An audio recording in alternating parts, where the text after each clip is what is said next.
65 years ago, a 6-year-old girl vanished from a cabin in the woods during a family vacation in Illinois, disappearing without leaving any trace, plunging the entire family into pain and horror. Authorities quickly suspected a man living near the park area who had been seen around the vicinity that evening, but with no body found and too few clues, the investigation was forced to stall in a dead end. Yet, throughout the decades that followed, the girl's mother never gave up hope, clinging to the fragile belief that her daughter might still be found, or at least the truth would soon come to light.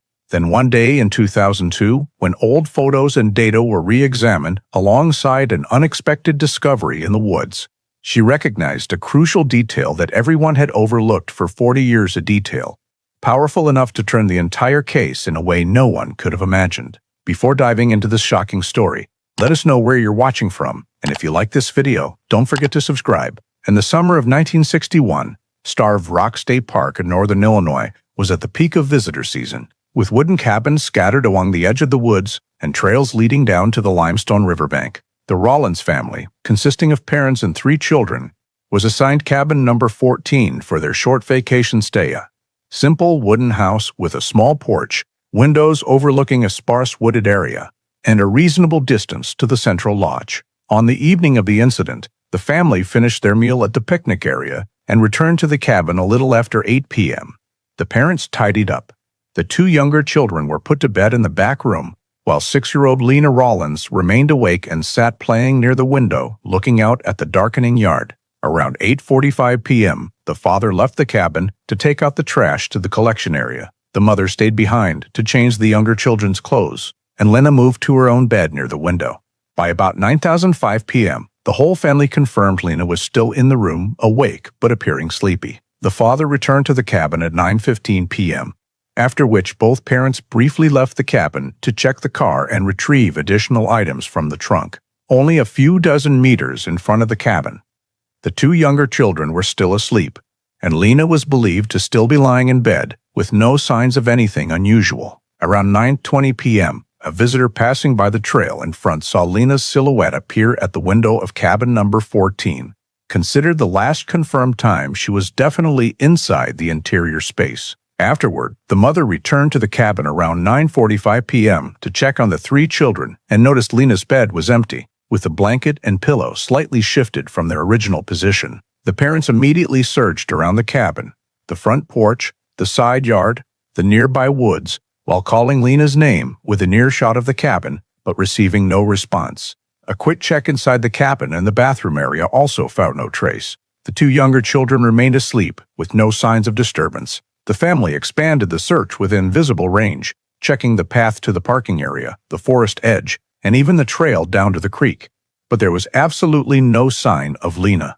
Realizing the child could not have left the cabin so far on her own in just a few minutes, and that no signs of small child movement were present in any nearby access direction, the parents immediately concluded this was no longer a typical wandering situation and hurriedly reported her missing. The Rollins family's call was transferred to the Maple County Coordination Center around 9:52 p.m., classified as a missing child report in a forested area, highest priority level. Immediately afterward, the dispatcher activated the initial response protocol, mobilizing the nearest patrol unit already patrolling near the main parking lot to quickly move to cabin number 14. Upon the patrol team's arrival at the scene, they conducted a preliminary check around the cabin, shining lights on the porch area and adjacent paths, while examining the front window where Lena was last seen. However, instead of immediately establishing a 100-meter radius containment area per standard missing child protocol, the officers focused on direct conversation with the parents and searching within a very narrow radius around the cabin, resulting in the scene not being secured from the outset.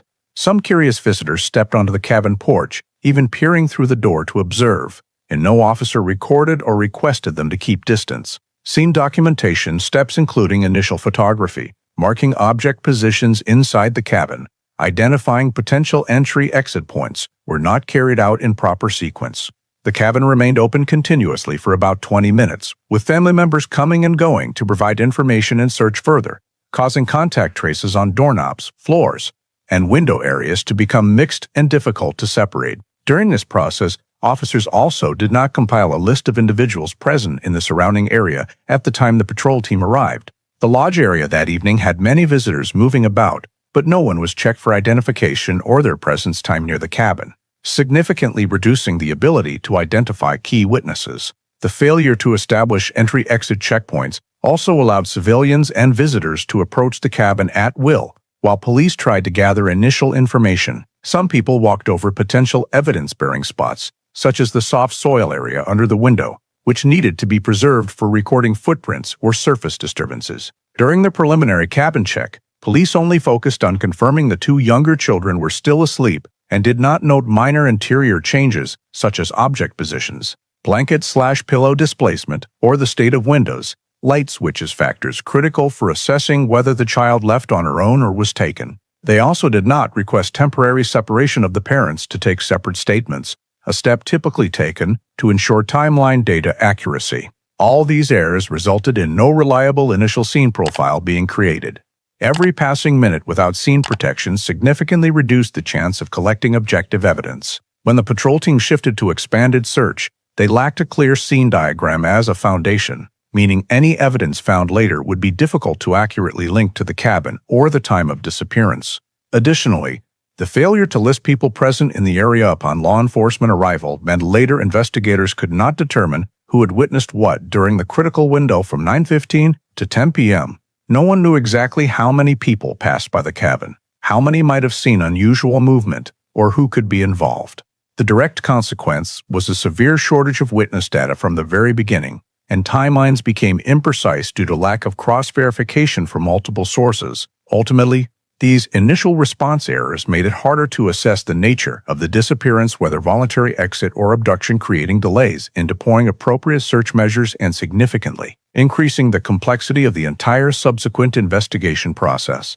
Right after completing the initial documentation step, authorities shifted focus to deploying a close-range search based on the realistic movement radius of a 6-year-old child in dark conditions and the forested terrain Starved Rock State Park's characteristic rocky slopes. The first priority radius was set at 150 to 300 meters around cabin number 14, corresponding to the average distance a young child could cover in about 15 to 20 minutes if leaving on their own. Based on the terrain, the command team created a diagram dividing the area into 4 main sectors: the sparse northern woods where trails led deeper into the park, the low rocky area extending westward, the narrow-sloped riverbank to the northeast, and the trail system looping back to the lodge southward.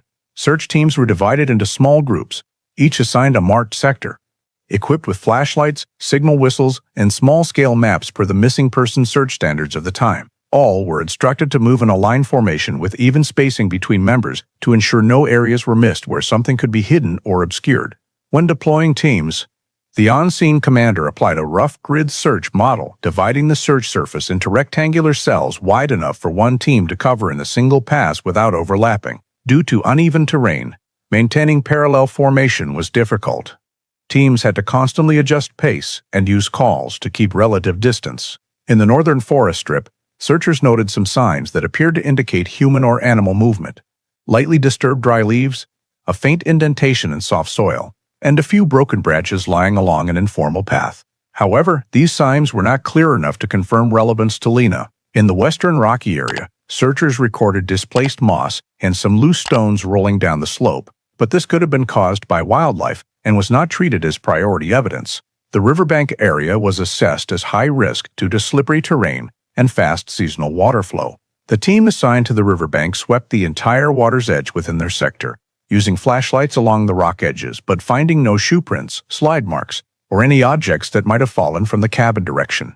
The southern trail section leading to the lodge had heavy daytime foot traffic, making traces very hard to distinguish. Searchers only noted some light indentations not matching child-sized footprints, so they were ruled out from priority signs. The entire first search loop lasted over an hour, covering the designated priority radius, but yielding no direct signs indicating Lena was in the area or had left the cabin in any specific direction. The faint signs collected were insufficient to establish a movement direction, and the absence of any personal items found in the search loop prevented the command team from narrowing the area by elimination. At the end of the first search loop, the scene report stated no victim found, no decisive physical signs detected, and no clear movement direction identified, leaving the investigation team without real data to shape the next deployment steps for the night. While the first search loop produced no direct signs of Lena's location, A search team at the northern edge of the assigned area continued expanding the radius by more than 200 meters in the direction of the previously noted disturbed dry leaves, and here they began finding objects considered potentially related. The first object recorded was a bright-colored hair clip, lying askew on the layer of decayed leaves, about over 250 meters straight-line distance from cabin number 14, uncovered and showing signs of recent deposit.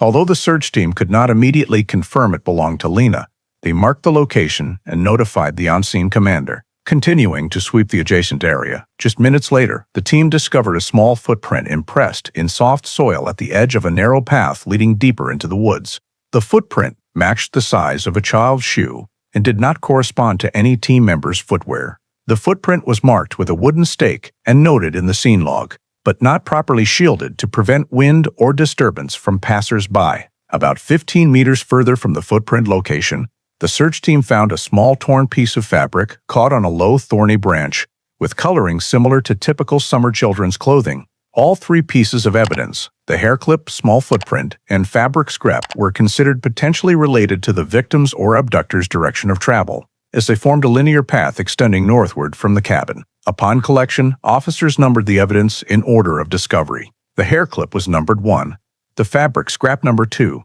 and the footprint recorded in the scene diagram without a standard preservation mold to retain shape or impression.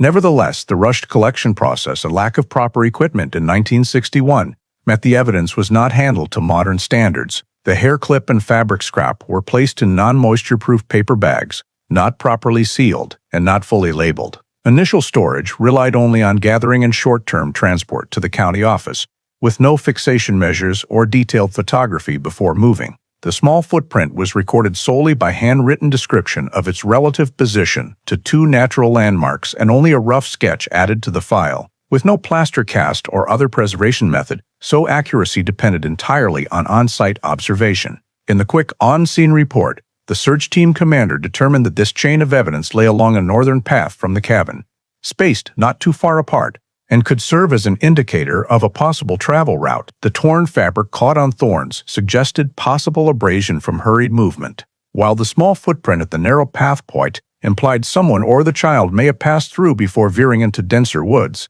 Although not conclusive, the consecutive appearance of 3 pieces of evidence over a relatively short distance was the first factor to create a hypothesis of a plausible direction of travel, providing a foundation for the search team to consider narrowing the area and reassessing priority for the northern sector in the next search plan. After recording the first 3 pieces of evidence in the northern woods, authorities shifted to collecting witness statements to build baseline data for reconstructing the sequence of events around the time Lena disappeared, starting by identifying everyone present within the cabin. Number 14 activity radius from about 8:45 p.m. to 10 p.m. Since the lodge and nearby cabin still had quite a few visitors, officers had to go area by area, cross-checking against the day's registration list, combined with recording those not on the list but present in public park areas, including late picnickers, campers, and night shift staff.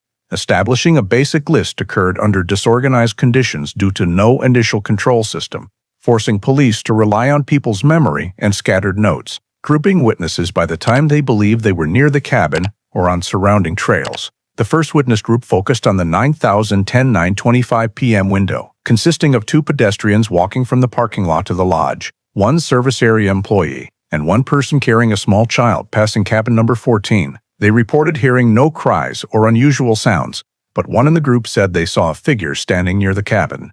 Gender undetermined and unclear if it was a family member or outsider. The second witness group, in the 9:40 p.m. window, included a couple strolling on the trail in front of the cabin and a group of 3 from the nearby barbecue area, providing more valuable information. One heard a sound resembling a small child's cry coming from the woods direction, and another confirmed seeing a flashlight moving northward, distinct from the steady cabin lights nearby. Also in this group, one witness reported seeing a dark green Ford car moving slowly on the access road to the parking area near the cabin, then stopping for a few seconds before continuing. Although the license plate could not be identified due to darkness, the car's timing fell within the window when Lena could have left the cabin, making this data prioritized. The third witness group, in the 9:55 p.m. window, included a lodge maintenance worker, two family members from the adjacent cabin, and a visitor gathering firewood near the forest edge. Among them, the maintenance worker confirmed seeing the flashlight in the same position described by the second group, believing it moved in a curving path rather than straight. Another witness reported hearing rapid footsteps but was unsure if adult or child, due to echo off a low rock wall. The firewood gatherer stated seeing vague movement of a low figure at adult height walking along the trail northward, but no child seen with it. Finally, the late shift witness group, appearing sporadically after 10 p.m., was questioned to confirm who was near the cabin after discovery, but most provided little useful data, since by then the cabin had many people gathered, disturbing the scene and making relevant movements hard to distinguish. From the collected statements, investigators began compiling raw data into 4 categories: information on the strange vehicle, information on unusual sounds, information on unusual movements, and information on strange lights. Each data point was time-stamped per witness reports, though discrepancies between witnesses reached several minutes, since no one recorded exact event times. The investigation team recorded the 9:02 to 9:40 p.m. window as the key period, when most statements overlapped on the appearance of unusual elements.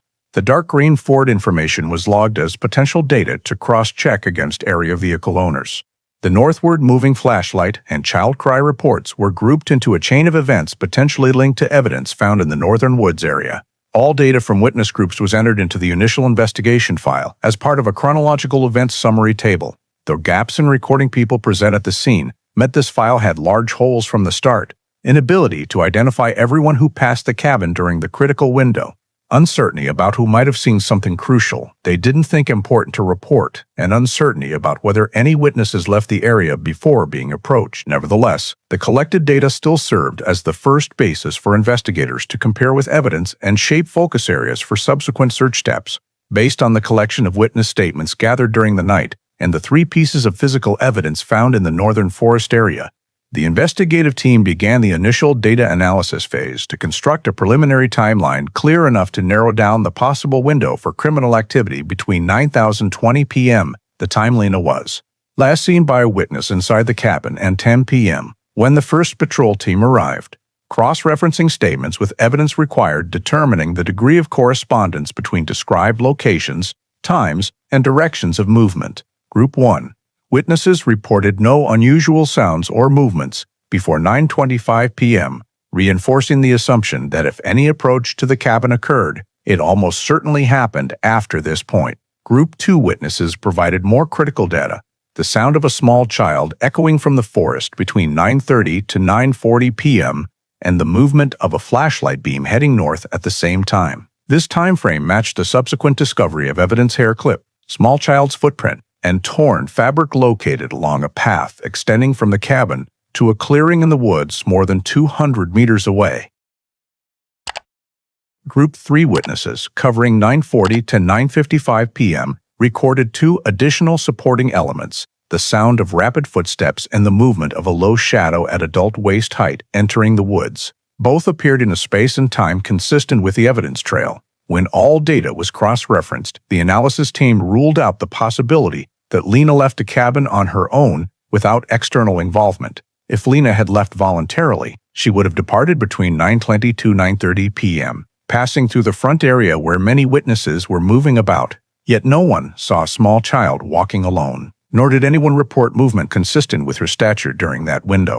Furthermore, the evidence trail showed a clear directional deviation, with the fabric and hair clip positioned at heights and locations suggesting rapid movement, inconsistent with the speed and navigational ability of a 6-year-old in low-light conditions. The small footprints discovered also did not lie along a natural path of wandering, as the trail there did not lead toward areas typically frequented by visitors, but instead headed deeper into a less traveled section of the forest. Eliminating the scenario of Lena leaving the cabin independently allowed the focus to shift to the possibility of a second party's involvement. When combining the data on the dark green Ford vehicle sighted between 9:30 to 9:40 p.m. with the flashlight beam and rapid footsteps, the analysis team noted that all 3 elements converged within the same plausible time frame for criminal activity. Although a direct connection could not be confirmed, their near-simultaneous appearance within a relatively small radius around the cabin made the hypothesis of an unknown individual in the area significantly more noteworthy. Based on the available data, a preliminary timeline was established as follows: 9:20 p.m. Lena seen through the window of cabin number 14. 9:25 p.m. No unusual signs recorded around the cabin per Group 1 witnesses. 9:30 to 9:35 p.m. Witness hears a child crying and sees flashlight beam heading north. 9:35-9:40 p.m. Movement of a low shadow at adult waist height and sound of rapid footsteps.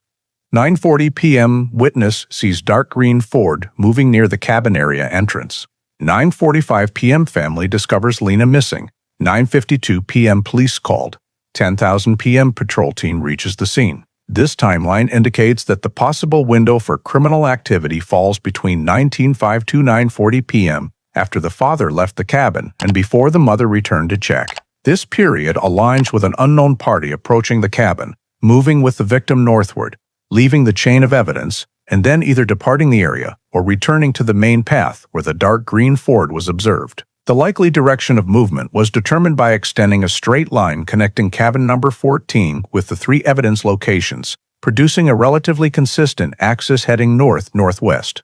The alignment between this path and the reports of light, sound, and shadow made the hypothesis of an unknown individual in the area stand out more prominently than any alternative. Although no specific identifying information about the subject was yet available, the collected data was sufficient to shift the initial assessment from child wandered off to involvement of another person, a significant change in directing subsequent analysis and search efforts.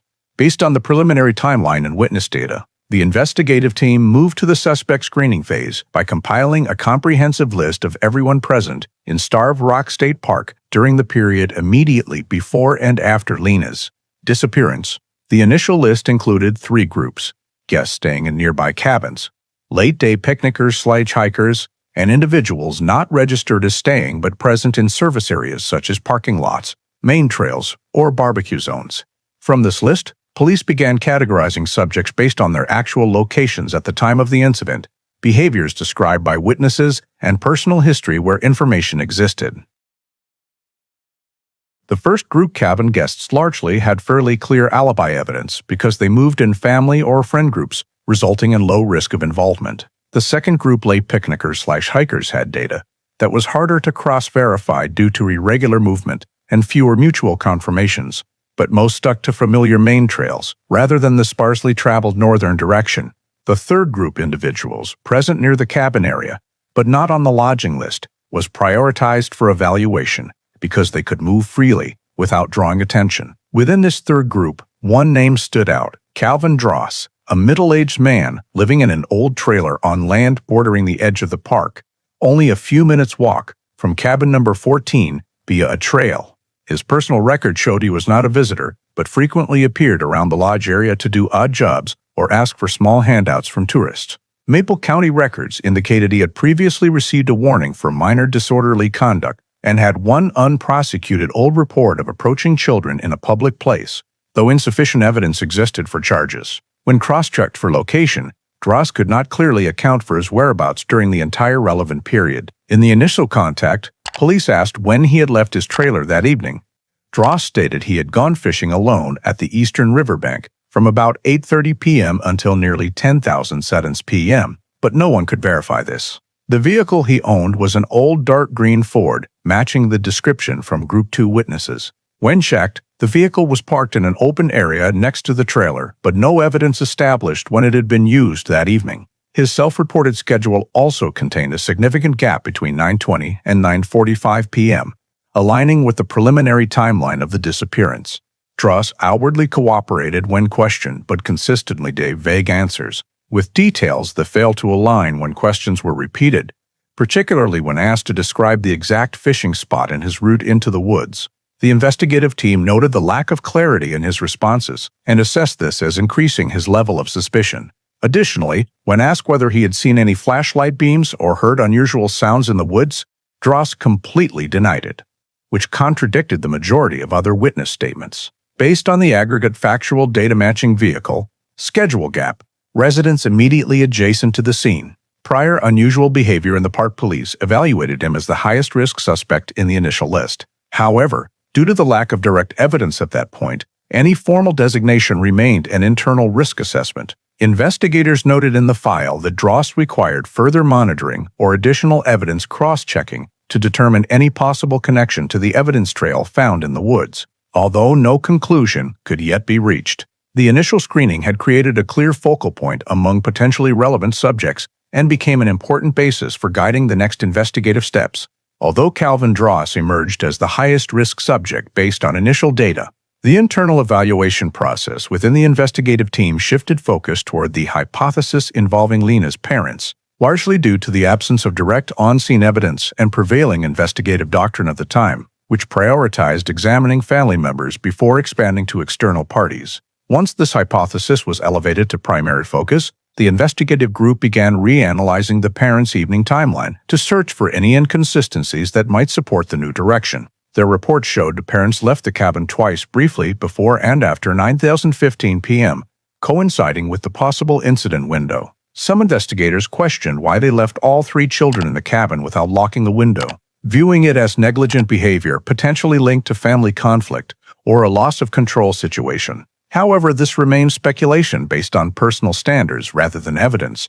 To probe further, the team returned to the cabin for a second inspection, aiming to identify inconsistencies in how the parents described their movements, including object positions, room lighting, and window open/closed status at the time Lena was discovered missing. The entire cabin space from sleeping area to common living area was re-examined in hopes of finding discrepancies between initial statements and physical reality. However, the fact that numerous people had entered and exited the cabin throughout the night rendered meaningful scene evaluation nearly impossible. Investigators only noted changes of unclear origin, such as slightly shifted bedding, moved chairs and table, and minor scratches on the window hinge, but could not determine whether these predated or postdated the dozens of contacts with the cabin. In subsequent interviews, police required the parents to recount minute-by-minute details of the 9:25 p.m. period. Minor discrepancies in timing, typically a few minutes due to stress, were interpreted as potential concealment. Questions centered on who left the window open, who put the two younger children to bed, why the parents left the cabin twice instead of staying, and whether any argument occurred that evening. Although both parents answered consistently with no overt anomalies, the heavy focus on finding contradictions from the parents caused investigators to overlook that small timing variations are normal in emergency situations. After 2 rounds of questioning, the team found no evidence linking the parents to Lena leaving the cabin or to the evidence discovered in the woods. No physical evidence, no witness confirming unusual parental behavior, and no data showing they left the cabin long enough or in a direction matching the evidence trail existed. Nevertheless, because the family hypothesis continued to be viewed as a reasonable possibility in the mindset of many investigators at the time, they persisted in spending time comparing internal family timelines rather than expanding the investigation outward or strengthening external subject data. While the investigative effort was absorbed in the family direction, Calvin Dross, the only listed suspect with a matching vehicle, irregular schedule, and residence near the scene, remained unmonitored and was not required to provide a second statement. This lack of follow-up continued through the following day, creating a critical investigative gap. During that period, later verification showed Dross left the area near the park, moved the dark green Ford to another location, and ceased his usual appearances around the lodge. His unhindered departure without further questioning or checking was a direct consequence of the investigative focus on the family hypothesis rather than continuing to pursue already identified risks from the suspect screening phase. As a result, the golden 24-hour window when suspect tracing opportunities are typically highest was consumed by an evidence-weak investigative direction. This wasted time not only diminished the ability to gather Dross-related data but also reduced overall area tracing effectiveness, allowing many off-scene traces to be obscured by weather, animals, or visitor activity. This phase marked a clear misdirection in the investigation, where the highest-risk subject was not adequately approached while misprioritized evaluation prolonged the gap between the disappearance and the potential discovery of valuable leads. In the following weeks, after the family-focused direction yielded no new data, authorities returned to reviewing the entire case file to determine if any viable investigative path remained. But the lack of additional evidence caused all analysis to stall. The chain of evidence collected on the first night, the hair clip, torn fabric, and small footprint, was not properly handled and gradually lost forensic value. The clip and fabric became damp due to storage in unsealed paper bags, reducing traceability, while the footprint existed only as a handwritten description lacking precision. insufficient for comparison or exclusion of any subject. Attempts to link Calvin Dross to the scene also failed, with no initial scene photographs, no shoe impressions cast, and no indication he contacted the cabin or traversed the forest evidence path. Any argument connecting him to the disappearance remained speculative and could not form an official investigative basis. More notably, Dross's departure from the area during the misdirected phase prevented authorities from tracking his movements, re-inspecting his vehicle, or gathering further data on his proximity to the cabin. No witness placed Dross at a location matching the time and space of the evidence discovery, and no statement indicated contact with children that evening, causing the entire line of suspicion against him to be temporarily shelved. Meanwhile, multi-day searches across the northern forest, northeastern riverbank, and western rock areas produced no new traces. Areas were repeatedly swept and expanded in widening radii, but no additional personal items, footprints, or points indicating Lena or another party remained after the incident night were found. This forced search teams to gradually reduce scope and ultimately halt large-scale deployment as efficiency dropped sharply over time. Even periodic small team checks continued, but natural environmental changes, wind, rain, animal activity, and visitors made new trace detection nearly impossible. Investigators also checked regional medical facilities, schools, residences, and transit points for possible sightings of Lena post-disappearance, but no matching reports emerged. The victim left no trace of returning to public areas, no one identified her image, and no evidence surfaced of her traveling with a stranger. The complete absence of any trace, combined with the inability to establish a firm direction of travel and the lack of a body, prevented authorities from building a sufficiently strong behavioral hypothesis to sustain active investigation. Concurrently, the case file revealed large, unfillable gaps. Because the initial scene was not secured, collected information remained relative and difficult to verify reliably. Witness statements contained timing discrepancies and lacked independent corroboration. Evidence lost integrity. The potential suspect was no longer in the area and lacked grounds for a second interview. All these factors prevented investigators from pursuing advanced techniques such as crime scene reconstruction, suspect movement path analysis, or cross-behavior comparison among key subjects. By early 1962, after more than 6 months without progress, the investigative team reached a temporary conclusion, unable to prove a specific criminal act, unable to link any individual to the scene, and unable to determine the victim's status. With no body and insufficient evidence of a crime, the case file was reclassified as a cold case per Maple County procedure, meaning it would be archived and reopened only upon new evidence or developments involving a suspect. When the official file was closed as a cold case, all evidence was transferred to county storage. However, 1962 storage conditions failed to meet long-term preservation standards. Seasonal temperature fluctuations, uncontrolled humidity, non-standard unsealed packaging. The hair clip and fabric were placed in ordinary paper boxes without mold prevention.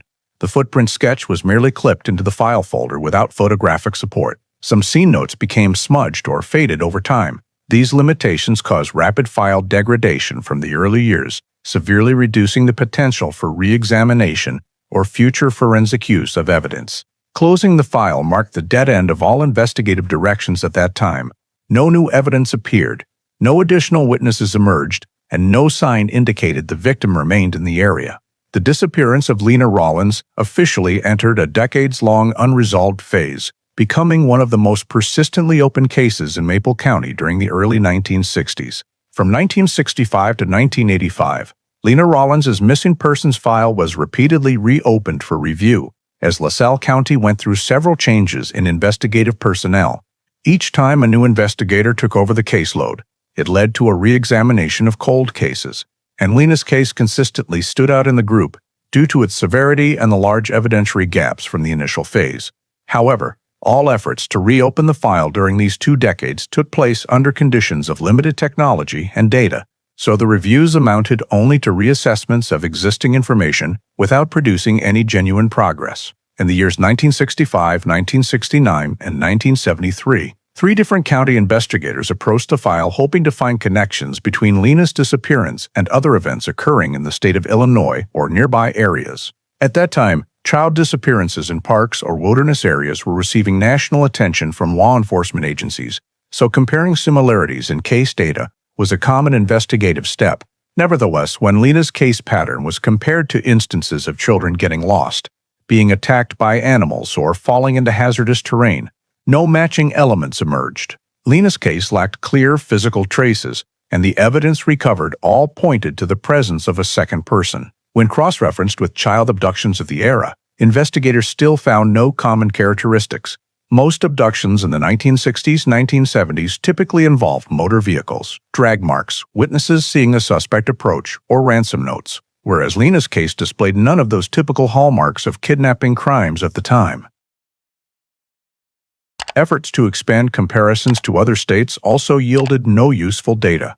Because interstate information sharing was not yet well developed, there was no national missing children database, and police reports from different states lacked uniform formats. Additionally, during many reviews, investigators wanted to re-examine physical evidence such as the barrette, fabric fragment, and footprint description. But due to poor storage conditions in the 1960s, these items had significantly deteriorated in value. The barrette was discolored and could not be linked to any specific user.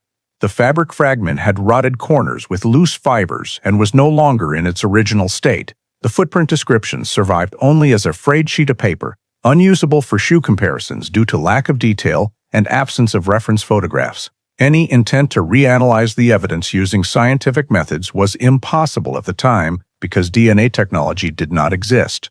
Trace evidence testing was unavailable, and there were no protocols for extracting microsamples from old fabric or objects. Assessments of wear, tearing, or fiber identification could only be done by naked eye observation or basic magnifying glass, which provided no identifying value. In the 1970s and early 1980s, as forensic science began making advances in blood group typing and fiber structure analysis, investigators wanted to apply these to Lena's file, but could not, because the evidence was largely incapable of producing testable samples. A 1978 county office report explicitly stated, due to storage conditions, the evidence no longer meets reliability standards and cannot be used for new analytical procedures. With no usable physical evidence, investigators were forced to rely on witness statements, but over time, those statements lost accuracy as memories faded or became inconsistent upon re-interview. Some original witnesses had moved out of state, others could no longer be located, and those who remained gave vaguer answers than before. The long time lapse rendered statement processing largely meaningless in the absence of recording systems, photographs, and original documents for cross-verification. In the 1970s, one investigator attempted to re-identify suspect Calvin Dross, but found no new information. Dross had long left the area, had no stable address, and his movement records were not preserved in any centralized system at the time. Searches through traffic citations or police reports in neighboring counties also produced no matches. Without current location data, it was impossible to cross-check Dross's timeline against other incidents or determine whether he had engaged in criminal activity in adjacent areas. Some investigators raised the possibility that the suspect had left the state or died, reducing the file to mere reference value. After more than 2 decades of intermittent reviews, all attempts at data cross-referencing, re-examination of old evidence, tracking potential suspects, or following emerging crime patterns failed to produce any actionable leads. The comprehensive 1985 evaluation report concluded that the Lena Rollins disappearance no longer had any specific investigative avenue that could be pursued with the resources then available. The file, reopened multiple times in hopes of finding new connections, was once again closed and returned to the Maple County cold case storage, awaiting a breakthrough no one at the time could foresee. In early 2002, while the trail leading into the northern section of Starved Rock State Park was being widened to accommodate visitors, a construction crew accidentally encountered an unusual soil layer while clearing old fill. As they continued scraping away the thin overlying soil with shovels, they uncovered a curved ivory-white object initially thought to be an animal bone fragment. However, when another portion emerged showing small joint-like structures, the crew foreman immediately halted all machinery and notified park management. Park officials quickly alerted the LaSalle County Sheriff's Office, suspecting human remains, especially since the area had seen little disturbance since the 1960s. When authorities arrived, they confirmed the finds were small human bones, highly likely those of a child. This initial discovery immediately drew intense attention because, in all of LaSalle County, only one child had remained missing for over 4 decades with no body ever recovered, the 1961 case of Lena Rollins. The discovery site was located more than a mile as the crow flies from cabin number 14, but lay along the northward axis that had been evaluated in the early search days. Although no firm conclusion could yet be drawn, the potential connection was almost instantly placed under serious consideration. Police cordoned off a 50-meter radius around the find location, established a restricted access zone, and ordered the entire construction crew to leave the area to prevent further soil disturbance. The terrain consisted of long compacted forest soil, leaf litter, and dense root systems, so defining the boundaries of previously disturbed earth required assistance from the Illinois State Police forensic team. During the cordoning process, investigators located additional small bone fragments a few steps from the initial find, indicating the body may have decomposed in place over a long period. Also recovered nearby, wedged beneath tree roots, was a very small, discolored fabric sample, though it could not immediately be determined whether it was from children's clothing or simply incidental debris.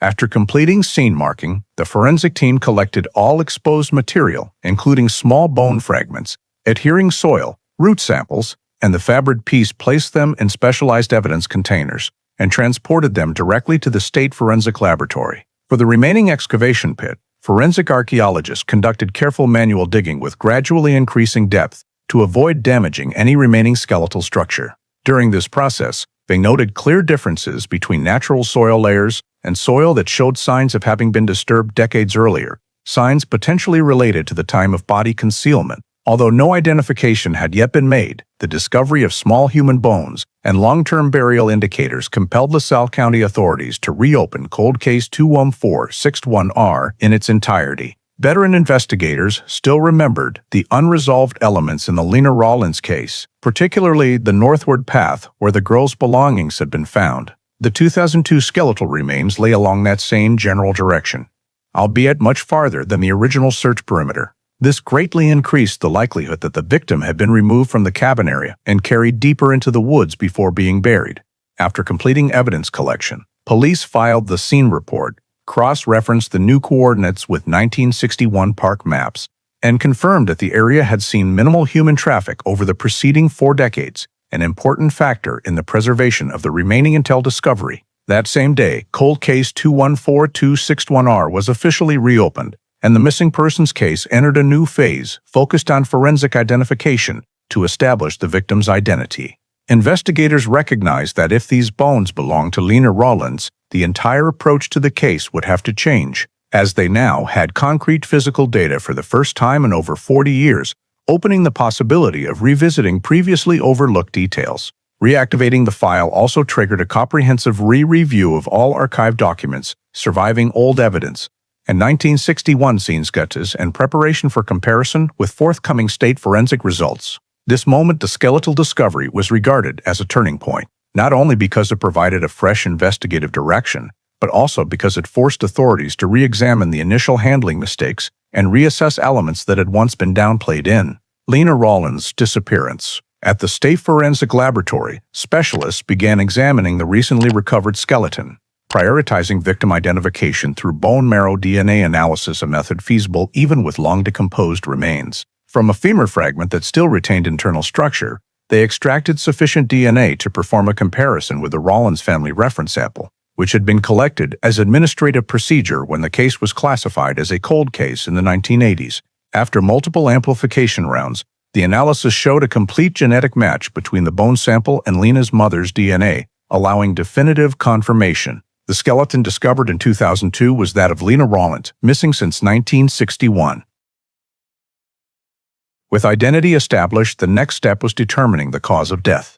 The hyoid bone, a small structure beneath the jaw that often survives natural degradation, was examined under microscopy and simple 3D reconstruction modeling. Specialists identified a characteristic transverse fracture caused by external force, consistent with manual strangulation or compression by a similar object. The break was sharp-edged with no post-burial wear, indicating it occurred before decomposition territory, at or near the time of death. No evidence suggested the injury resulted from accident, impact with rock, or other natural trauma. Establishing the cause of death was crucial in completely ruling out the early hypothesis of a lost child dying from misadventure. The forensic team also assessed overall decomposition to estimate time since death, based on skeletal disarticulation, long bone condition, surface erosion, and soil-induced color changes.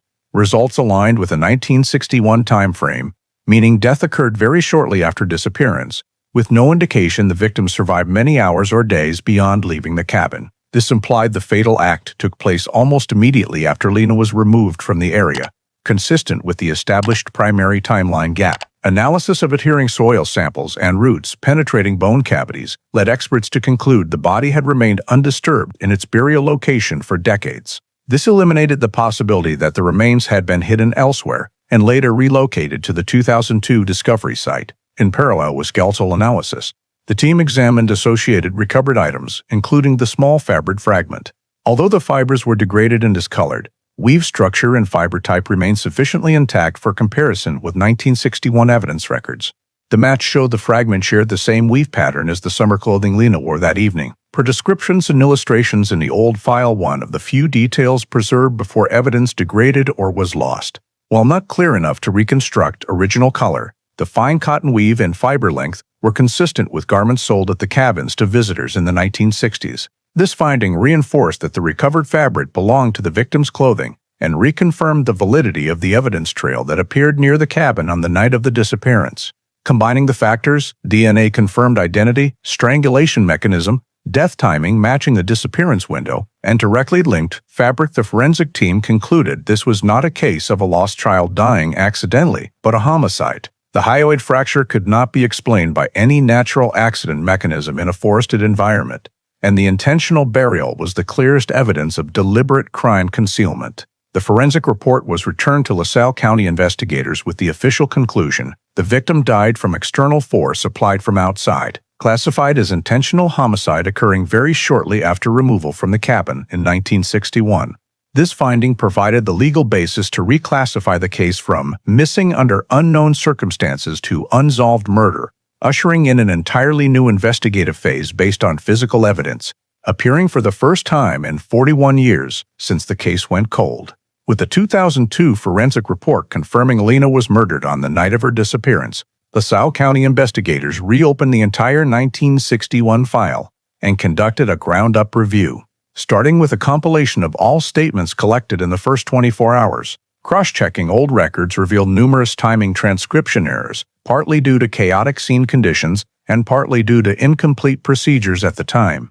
Many statements were logged as estimates rather than precise clock times, causing overlapping or conflicting timestamps. For example, one witness claimed to have seen a flashlight beam pointing north at around 9:30 p.m., while another described hearing a child's voice at 9:35 or 9:40 p.m. But no cross-verification had been done to refine the timeline. New investigators reorganized the data by reliability, removed duplicates, and tightened time windows using peripheral factors such as trail travel times, distances from cabin to witness positions, and correlations among sounds, lights, and movements. Upon reorganization, the 9:25–9:40 p.m. window emerged as the most consistent time frame for a possible sequence of criminal acts. The next step was aligning the 1961 timeline with 2002 forensic results. The report confirmed death occurred almost immediately after leaving the cabin, eliminating any possibility the girl survived in the woods for any significant period. This required updating the old timeline. Any movements heard or seen in the 9:40 to 9:55 p.m. window were not merely signs of the victim being taken, but could represent the perpetrator's movements after the act. Pinpointing death so close to the disappearance time also allowed complete elimination of the family pursuit hypothesis that had been wrongly pursued in 1961. No data indicated the parents had the time, opportunity, or behavior consistent with the determined cause of death. Moreover, cross-referencing the 2002 body location with the parents' movements on the 1961 night showed they never left the cabin long enough to reach the northern forest area, which had complex terrain and was far from main trails. With mismatched hypotheses ruled out, investigators focused on reconstructing the perpetrator's path by integrating the 1961 evidence trail with the 2002 body location. The sequence of barrette, small footprint, torn fabric formed a straight northward line, and the discovered remains lay along that same axis, though nearly a mile farther. This produced a consistent perpetrator movement diagram: approach to the cabin, removal of the victim via the north path, travel along an old trail into deep woods, commission of the crime in an out-of-sight area, and immediate on-site burial. The distance and terrain conditions made it a key analytical point that the perpetrator likely had detailed knowledge of the area or had lived nearby. When this criterion was matched against the 1961 suspect list, the name Calvin Dross stood out once again. He lived in an old trailer right on the park's edge, had easy access to all secondary paths, knew the terrain well, and had been seen moving purposelessly around the cabin area by witnesses. Furthermore, his historical record showed abnormal behavior toward children, though never prosecuted due to insufficient evidence at the time. Upon close re-examination of Dross's initial 1961 statement, new investigators noticed several previously overlooked inconsistencies. His claimed departure time from the trailer lacked corroborating witnesses. His stated fishing route did not align with locations where he was seen by tourists. And the 20-minute gap from 9:29:40 p.m., once considered a minor detail, now became critical as it precisely overlapped the 2002 confirmed death window. Even more notably, the match between Dross's Ford vehicle color/model and the 1961 Group 2 witness description was revisited. Previously recorded only as unverified, this alignment gained significantly heightened suspicion in light of the body discovery and cause of death. Additionally, comparing the cabin to remains travel route indicated the perpetrator likely needed sufficient physical strength to transport the victim in a short time, which aligned with Dross's build and age at the time. When all these elements were reorganized into a logical framework consistent with the new forensic data, Dross emerged as the highest probability suspect from the 1961 list. Details once downplayed the time gap, residence location, vehicle match, unexplained wandering now formed key links in a complete timeline. Investigators concluded that Calvin Dross not only returned to the suspect list but became the sole focus requiring deeper scrutiny, as he was the only individual who fully met all conditions: opportunity, suitable location, abnormal behavior, and a history involving children, while all other persons were excluded through forensic data or timeline verification. For the first time in 4 decades, Cold Case 21461 Reader had a clear investigative direction based on the integration of old data and new evidence, paving the way for a comprehensive reevaluation of a suspect overlooked in the initial phase.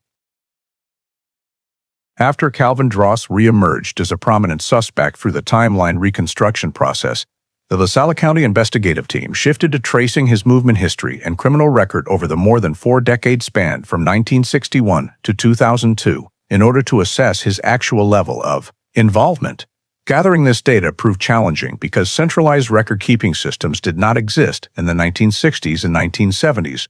Records in many counties had deteriorated or been lost, and documentation of minor infractions was rarely retained long-term. Nevertheless, by reviewing local police reports, administrative citation records, county court files, and certain state archival sources, investigators gradually pieced together a reasonably comprehensive picture of Dross's movements and behavior across more than 40 years. The record showed that shortly after 1961, coinciding with the Lena Rollins disappearance case going cold, Dross left the Starved Rock area and moved to a temporary trailer park on the outskirts of Peoria for several years. During this period, he appeared in several police warning citations for inappropriate approaches to children in public playgrounds, but the evidence was never strong enough for prosecution. In 1968, Dross moved farther north in Illinois, settling temporarily in the Joliet suburbs, where he took odd jobs in light industrial areas. There, investigators located an old local police file from 1971 in which a parent reported that Dross had followed their daughter on her way to school. But because of a lack of witnesses and no specific criminal act, the matter went no further. This recurring pattern revealed a consistent behavioral motif: appearing in areas with children, observing from a distance, attempting to create opportunities for contact, but never leaving enough evidence for charges. By the late 1970s, Dross moved frequently among 3 different counties: Kendall, Boone, and Winnebago, staying in each place only a few months to a year. Investigators interpreted this as typical movement by an individual seeking to avoid attention or leaving an area as soon as he sensed he might be connected to an incident. In 1983, Winnebago County police records documented another incident. Dross was reported for attempting to approach a young boy in a Rockford City park, but by the time officers arrived, he had fled the scene and was not further pursued. The report described him driving a small, dark green truck of vehicle color that matched the Ford seen by witnesses at Starved Rock in 1961, although not the same model year. This reinforced the hypothesis that Dross's vehicle color remained fairly consistent over many years. reflecting an underlying consistency in his behavior and mobility choices. When the timeline data was reviewed chronologically, investigators noted that nearly every period of Dross's residence coincided with one or more reports of child approaches across Illinois, even though none resulted in formal charges. This persistent overlap made the behavioral pattern unmistakable. 1. Presence in areas with children. 2. Distant observation and short-term following. 3. Attempted contact in situations where the child was alone or unattended by adults. 4. Immediate departure once noticed or suspected. This pattern aligned closely with the fragmented data from the Lena case. The mysterious appearance of a figure near the cabin, the unexplained northward movement, and the suspect's departure from the area immediately after the event. When Dross's yearly residences were cross-referenced with dates of reported child approaches around Illinois, investigators identified at least 7 incidents in which the suspect description matched Dross's basic physical profile: medium build, dark hair, often wearing an old jacket, and driving a green vehicle. Although not direct proof of guilt, this behavioral sample strengthened the assessment that he fit the profile of an individual predisposed to targeting children for approach. Investigators expanded the search to residency records, tax files, and employment history to determine Dross's current location. Tax records, rental listings, and information from small employers showed that during the 1990s and early 2000s, he had lived stably in the Rockford area, working part-time at small repair shops and living alone in a rented house on the city's west side outskirts. This address marked the first time in decades he had remained in one place long enough for investigators to verify it clearly. Once his current location was confirmed, LaSalle County Police coordinated with Rockford Police to gather background around his residence. Neighbors described him as reclusive, rarely communicative, and frequently coming and going at odd hours. Several former employers confirmed he tended to avoid personal conversations and often appeared anxious when questioned about his past. Throughout this data review, no evidence emerged to exclude Dross from the suspect list. On the contrary, his movement through multiple areas with child approach reports over many years, combined with his consistent behavioral pattern and his proximity to the park at the time of Lena's disappearance, significantly elevated his level of suspicion. When his movements, similar incidents, behavioral pattern, and current residence were synthesized, investigators concluded that Calvin Dross was not merely one of the 1961 suspects, but the primary suspect requiring focused investigation. This conclusion marked the shift in emphasis from file analysis to preparation for proactive operational steps aimed at confirming or definitively eliminating him as responsible for Lena Rollins's death, while laying the groundwork for the next investigative phase based on new data and a far more rigorous approach than was possible in 1961. After identifying Calvin Dross as the primary suspect in the reopened file, the LaSalle County investigative team moved into the phase of collecting modern evidence to build a sufficiently strong legal foundation for subsequent operational steps, with the highest priority being close surveillance of Dross's activities in Rockford. A dedicated task force was assigned to monitor him covertly, maintaining observation of his residence, daily routines, and frequented locations. Because Dross lived reclusively, interacted little, and rarely ventured far, surveillance proceeded smoothly without arousing his suspicion. The surveillance objective was to identify any lawful opportunity to obtain a biological DNA sample, as Illinois state law permitted collection of discarded biological material from trash without a warrant. Over several days of observation, investigators documented his routine. Every morning he carried a trash bag to the communal dumpster for the residential complex, typically containing everyday items such as used tissues, drink cans, medicine bottles, and cigarette butts. Based on this habit, the surveillance team waited until the garbage truck departed, then approached the communal dumpster and identified Dross's bag by cross-referencing the time he deposited it and the characteristics of the plastic bag. All contents were collected in a controlled manner that left no trace and were transported directly to the forensic laboratory. Among the recovered items, forensic technicians located used tissues and 2 cigarette butts bearing saliva traces. These constituted sufficient biological material for modern DNA extraction procedures.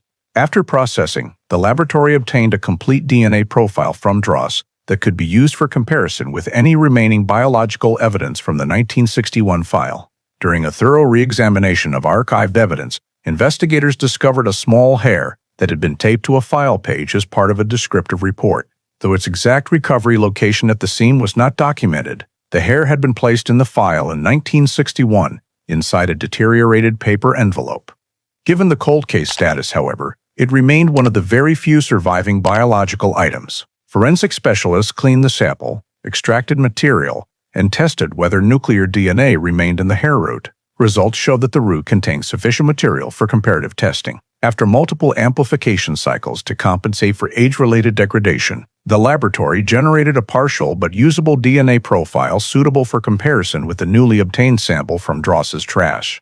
The comparison revealed significant matches across several key genetic loci, sufficient similarity to conclude that the hair was very likely Dross's, although the forensic report noted that the sample's age-related degradation prevented full modern-level completeness. Nonetheless, in legal practice, such a match was considered a significant indicator that the suspect had been present in an area connected to the disappearance. With the DNA evidence as foundation, the next step was to assemble a robust legal packet to present to an Illinois state court for a search warrant on Dross's residence. The packet included the 2002 forensic report confirming death by strangulation, the reconstructed movement path from 1961 evidence to the 2002 body location, Dross's 4-decade movement history showing a pattern of child approaches, the DNA comparison results from discarded trash versus old evidence, and the timeline analysis placing Dross near the scene at the time of the disappearance. The filing also emphasized the case's exceptional nature, an unsolved child homicide open for over 40 years,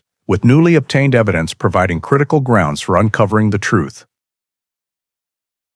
The Illinois State's Attorney's Office reviewed the packet over several days, evaluating the legality of the evidence sources and the necessity of the search relative to probable cause.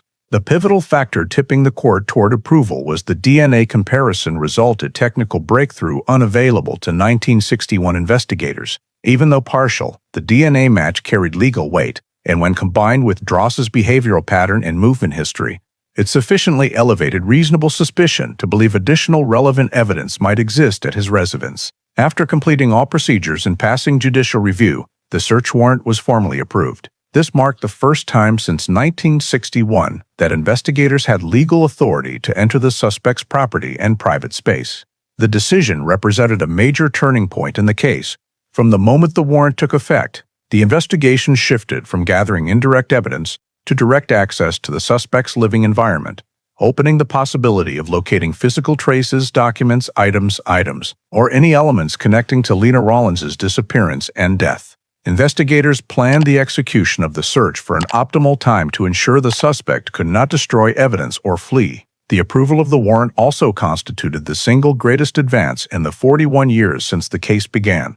For the first time, investigators possessed sufficient evidence to take affirmative action against Calvin Dross, who had escaped scrutiny in 1961 due to technological limitations and initial response errors.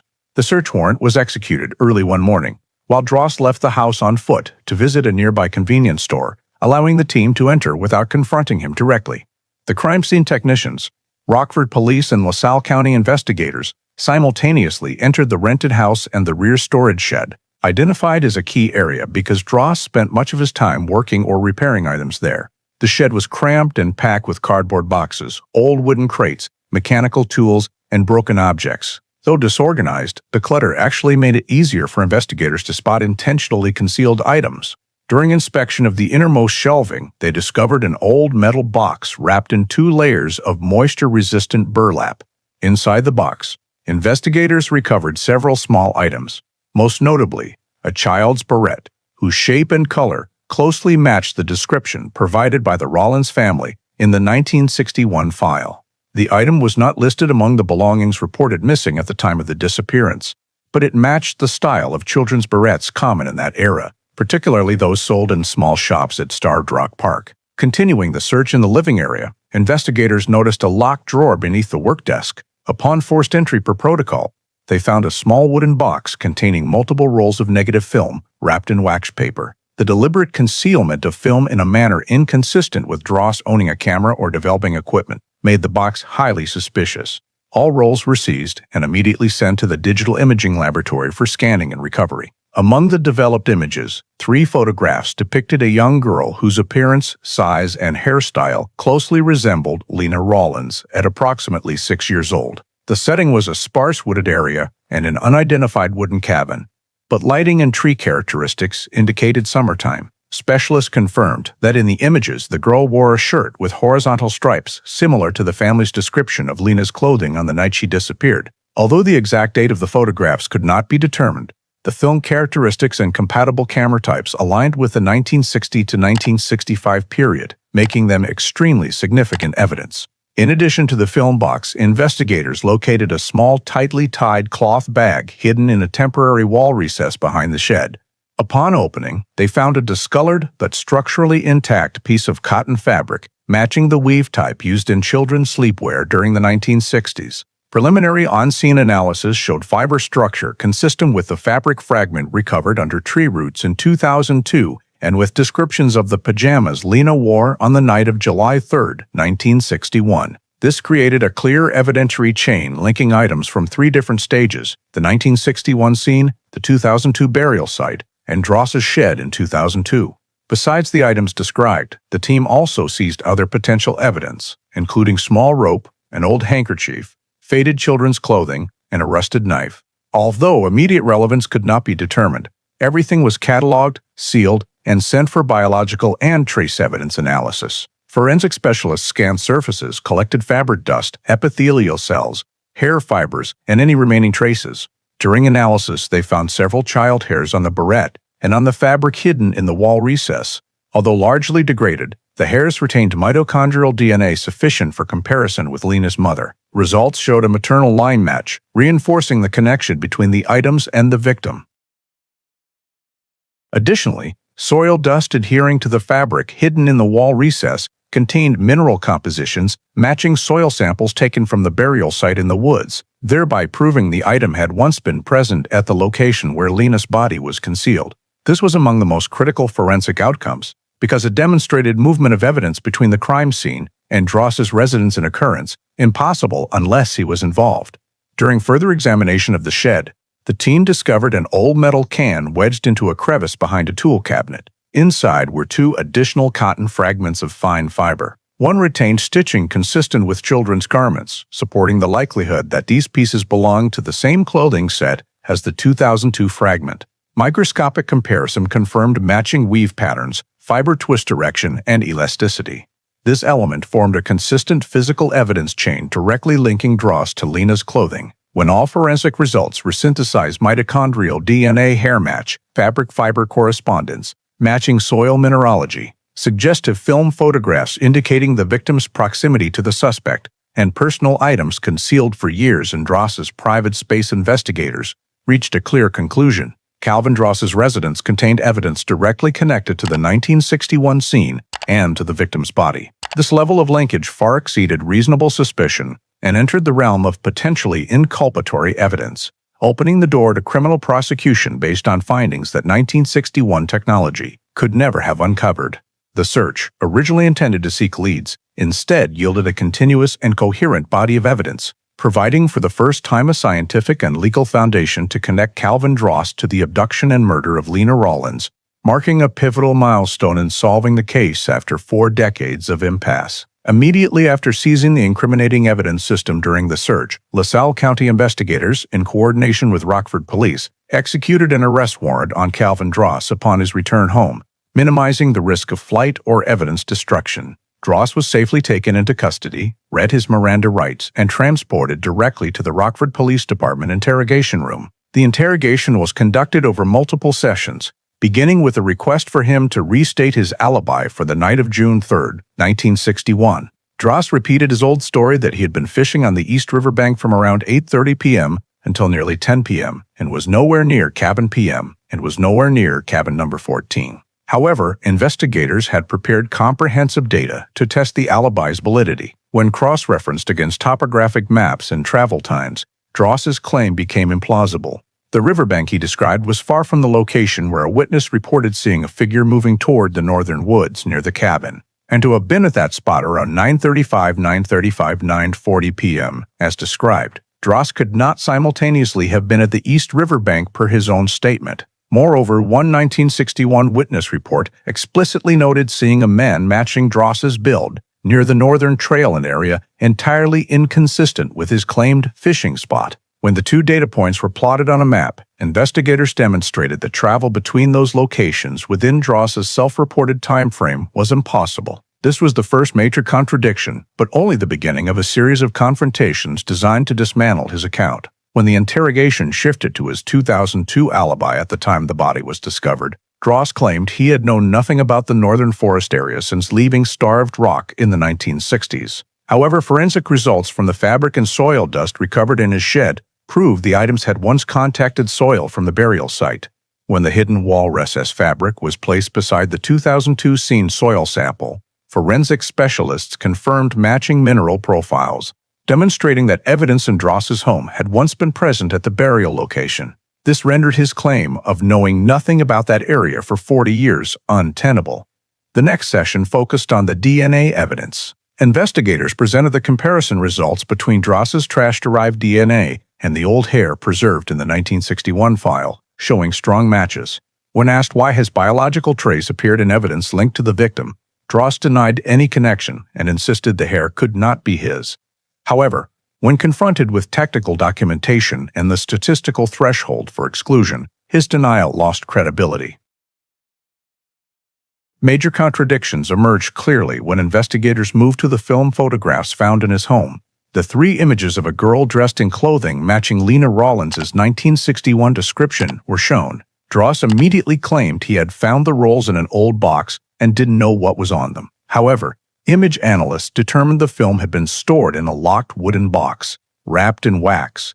Paper a deliberate concealment, not accidental. Investigators emphasized that if he truly knew nothing of the contents, he had no reason to hide it in a locked drawer and wrap it so carefully. As pressure mounted, Dross shifted his story. From knowing nothing, he suggested the film might have belonged to the previous tenant, but investigators showed him the lease documents and landlord receipts proving no prior tenant had occupied the house in the 18 years before he moved in. This rendered his explanation meaningless. Continuing the confrontation, investigators presented the chain of items recovered from the shed fabric fragments, barrette, small cloth bag, and asked why they were in his possession. At this stage, Dross stopped responding, exhibiting prolonged silence and averted gaze. In interrogation protocol, such silence is not treated as an admission of guilt, but as an indicator that the subject could no longer offer a plausible explanation. The session continued with a demand for Dross to account for his whereabouts during the 9:02 to 9:40 p.m. window in 1961. Initially, he repeated his old alibi, but investigators displayed detailed maps showing the only feasible route from the cabin to the body site. After being asked to describe features of the northern woods, Dross inadvertently revealed a detail about a small trail fork near a large boulder, a detail absent from public records but matching 1961 terrain descriptions. This was a major breakthrough because it forced Dross to acknowledge he had been in that area. He attempted to downplay it by saying, "I walked there many years ago," but when directly asked whether he had been there on the night Lena disappeared, he fell silent and offered no denial. That constituted the first indirect admission. When investigators consolidated all contradictions, false alibi, DNA match, concealed evidence, film photographs, unexplained terrain knowledge, Dross could no longer sustain his original story. Although he never provided a full confession, investigators achieved a critical objective, forcing Dross to acknowledge his presence in the disappearance area and rendering him unable to refute the linkage to the evidence. Investigators finalized the interrogation report and incorporated it into the legal file, compiling all forensic evidence, statement contradictions, and historical behavioral data for submission to the Illinois State's Attorney's Office in preparation for criminal prosecution after more than 4 decades of the case remaining open.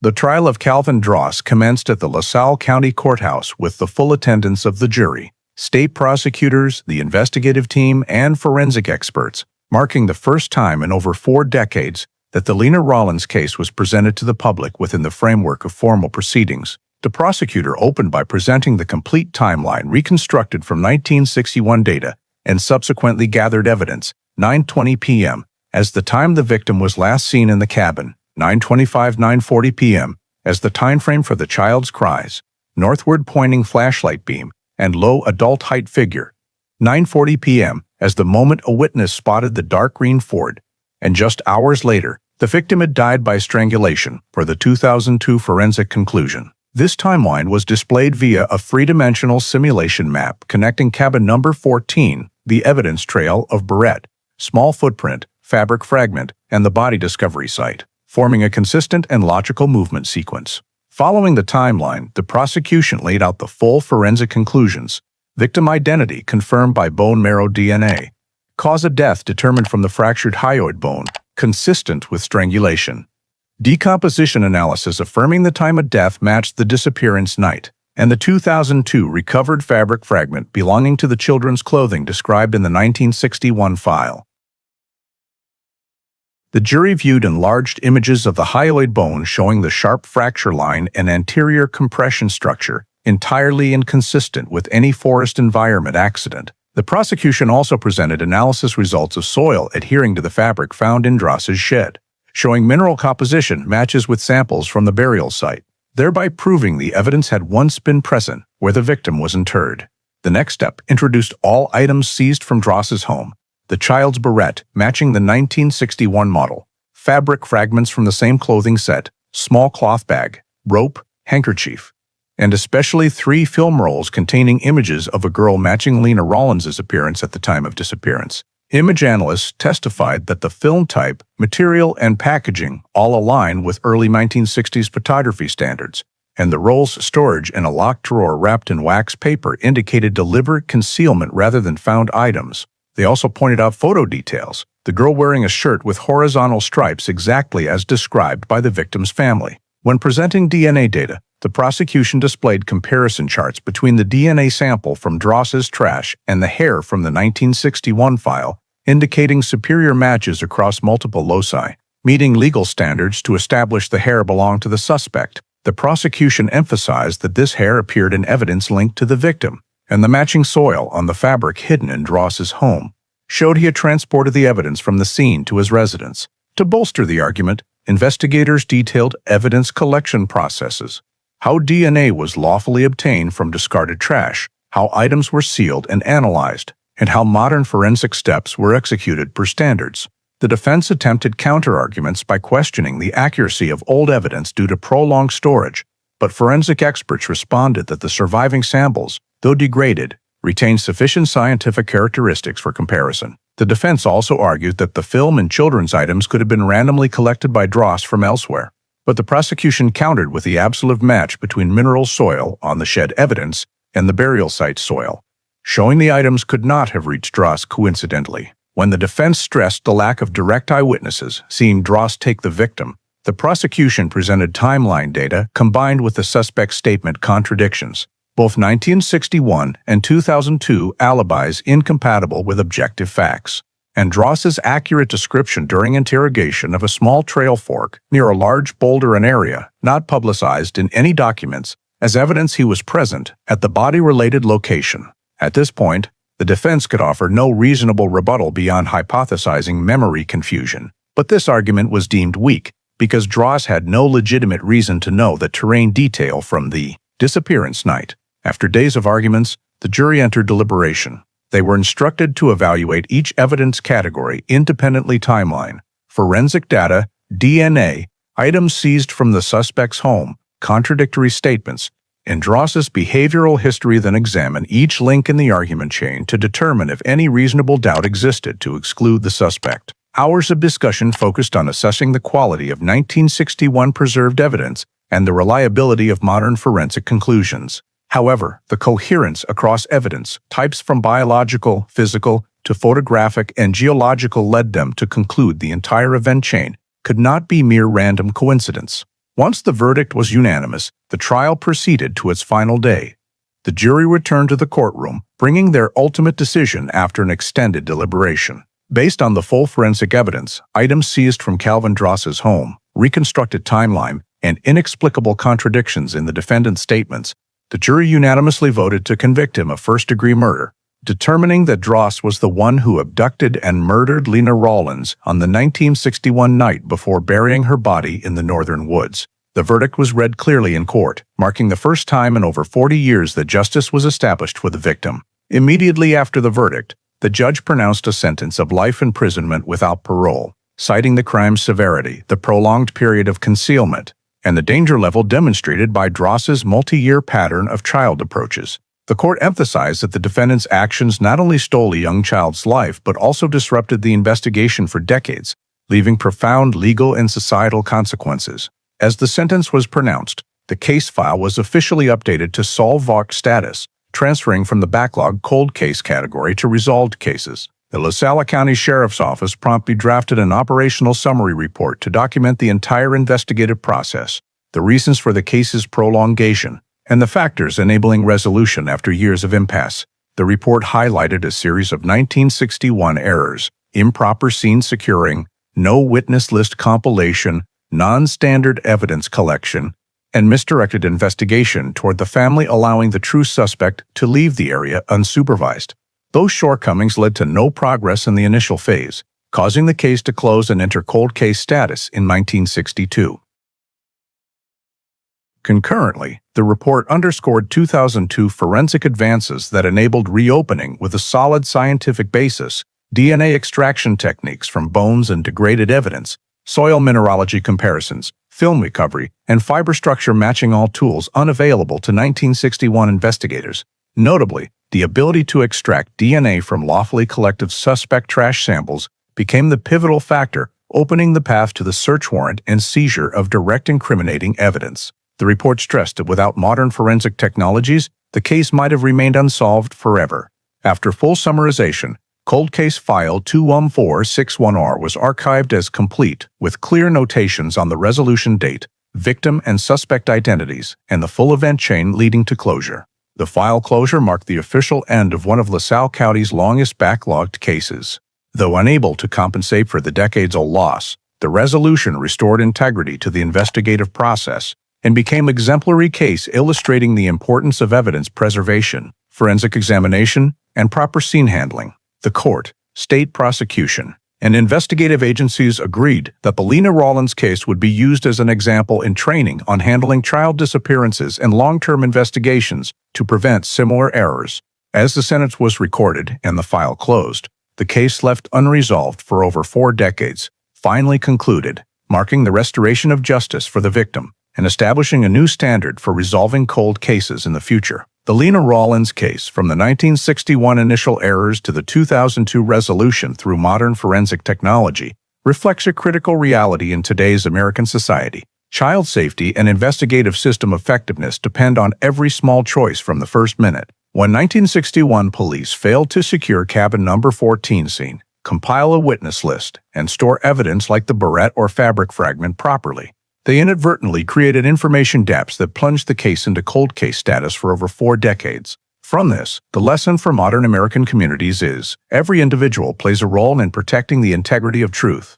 Residents, visitors, or witnesses must understand that timely, detailed, and honest reporting to authorities can be the key to saving a life or cracking a case in the future. When 2002 forensic technology enabled victim bone identification via bone marrow DNA, linked soil samples in Dross's shed to the burial site, and matched archived hair fibers to DNA from the suspect's trash. This story reminds us that science can restore truth, but only if we preserve data and evidence properly. In modern life, this extends to personal information storage, data security, and respect for legal processes, seemingly small things that can make a big difference in criminal investigations. A deeper lesson: initial biases can derail investigations and cause severe losses. The 1961 authorities' misguided focus on the Rollins family allowed the true suspect, Calvin Dross, to leave the area unsupervised. This mirrors challenges the U.S. legal system still faces today, exercising caution with prejudices, avoiding assumptions based on emotions or experience without evidence. Finally, the Lena Rollins case reminds us that justice may come late, but we should never give up. Law enforcement agencies, communities, and individuals must persist in safeguarding truth, not just for victims, but for the moral values of American society itself. If you're interested in cases solved after decades like Lena Rollins' story, hit subscribe so you don't miss any videos. Thanks for watching, and see you in the next journeys to reclaim justice.